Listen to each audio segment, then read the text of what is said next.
And I think naturally we're all curious about, where we come from, what makes up the universe. And it's through this curiosity that really drove me to want to study the Higgs boson and particle physics. My name is Alice Reed, and I'm a PhD student in the School of Natural Sciences at TUM, and I'm doing my PhD with the ATLAS experiment and the Max Planck Institute of Physics. I'm originally from the UK, and I decided that I wanted to do my PhD abroad, and I was particularly drawn to Munich, both for its location of the Alps and also because I really like the look of TUM as a university and also the prestigious Max Planck Institute. So my PhD topic is researching the Higgs boson, which is a particle which was recently discovered in 2012. So the aim of my research topic is to perform very precise measurements of this particle so that we can understand how it relates to the universe around us. So for me, particle physics is fascinating because it's a curiosity-driven research, and the aim is really to understand the universe around us. And I think naturally we're all curious about, where we come from, what makes up the universe, and it's through this curiosity that really drove me to want to study the Higgs boson and particle physics. So a typical day for me is usually actually spent in front of my computer, writing code and also trying to debug code to then get our analysis results. So it's a lot of data analysis on the data that we have from the ATLAS detector in order to then produce some measurements on them. So the ATLAS experiment is the largest detector at the Large Hadron Collider at CERN. So at the Large Hadron Collider, we collide protons at nearly the speed of light. When they collide, they produce a whole cascade of other particles, such as the Higgs boson, or they can also be particles that we all know, such as the electron. The ATLAS experiment itself is just like a giant camera, but all we are doing with it is using it to image what's happening in those collisions, which are happening very quickly, in order for us to then study the particles that are produced. So my research focuses on measuring the Higgs boson. So this is the particle which is responsible for giving all other particles their mass. So what this means is that through studying the Higgs boson, we can understand the connections of the Higgs boson to all the other particles, and therefore we can also study those.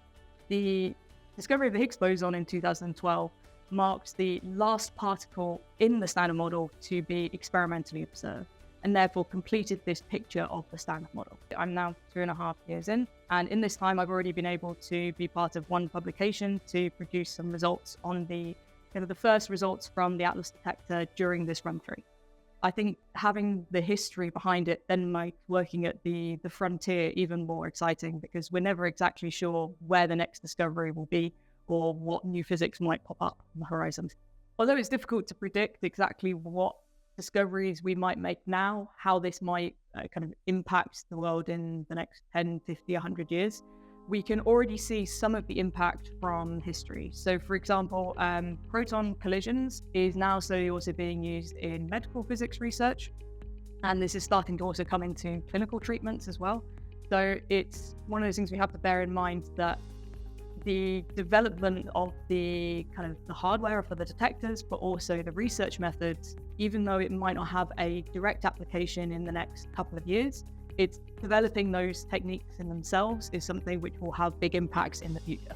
So I think it's really important, as we're in such a what can be quite an abstract field, as researchers, it's really important that we communicate not just what we're doing, but why we're doing it, and really trying to get people to understand that although we might not directly see the impact of our research potentially in our lifetimes, what we are doing is understanding the world around us better and on a very fundamental level. But as part of my work, I regularly travel to CERN. So this is the Centre for European Nuclear Research based in Geneva.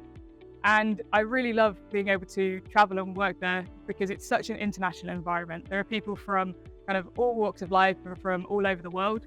And it really is just the best place for everybody to get together and share like-minded ideas about how best we can do the research and also just what we're curious about.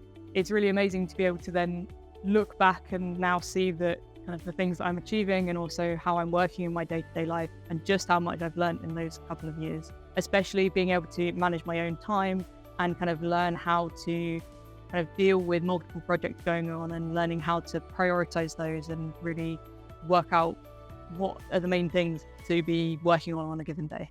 So most of my time is spent working at the Max Planck Institute for Physics, but now that we're based on the same campus at TUM and Garching, it's really nice because there's also a group working on particle physics at TUM. So it's nice that we're closer to be able to collaborate, and especially as they're working on the real forefront of machine learning techniques, which are really being used across the board in particle physics now. So this can be a little bit challenging sometimes because there's multiple requirements from different places and also from the ATLAS experiment. But it's also nice to be able to draw on the knowledge from the different areas too. The thing that I really love about my research is that I really like the process of going from having an idea, being curious about something, I wanted to measure something, to then working out the best way to do that, collaborating with other people to really get the best out of those ideas and then produce a result that kind of everybody worked on together and can be really proud of. Beyond that, I would really like to move on to a postdoctoral position and to also continue to work on the Higgs boson and kind of discovering its properties even further, whether that's within the ATLAS experiment or also another experiment at the LHC. So I think it's really important if you're interested in doing a PhD or getting into particle physics, that you're really interested about the project that you're doing and also the group you're working with. Yeah, I think you have to be really resilient and really determined to keep going, even if things are difficult. Because I think there are certainly times where I felt, maybe I'm not cut out for this, maybe a PhD is too much. And I think every PhD student has those thoughts. But the main thing is you're able to come back from it and see that, really you're at the frontier edge of research. Things are going to be challenging, but ultimately you need to be able to push through those and get past these issues. Yeah, I think it's important to know that a PhD isn't all sunshine and kind of rainbows. There are certainly times where things are really difficult, whether that's because you have a lot of responsibilities, you're trying to split yourself over so many projects, or you're having issues with your code that take sometimes months to fix. I think you have to understand that going into a PhD, you're going to have those low points, but you will also have high points. So it's important to know that although those difficult times will exist, when you push through them, then the high point that you reach on the other side is even greater.